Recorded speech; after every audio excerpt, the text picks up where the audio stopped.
Bawerera amagezi namwe abatuuka ku Kanani. Mind your business. Number 2, tokkiriza lifti. Emmotoka yo buli lwotula mu mmotoka y'abalala ng'eyo gisibye. Ekyanyamba okufuna emmotoka eyange mu chachi y'abalokole nga ndi mulokole bagimpa na buwi nga tewali asobola kumpa lifti. Tekisoboka. Bwe nsimbula bwe nti ku bigere byange mba sinamu wadde 10 naye mmaze okusaba Katonda.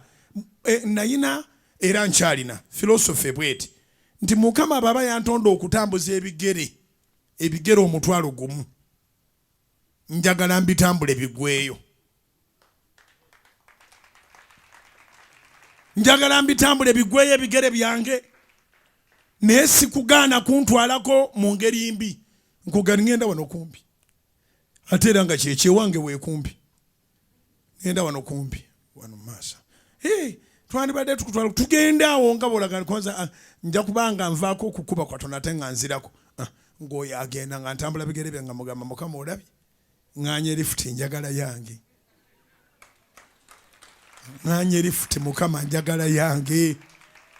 Naye nange ensonga nayitanga ku mabaala go nanga nga yitako ku bigere. Ne mugamba Mukama okimanyi nalokoka.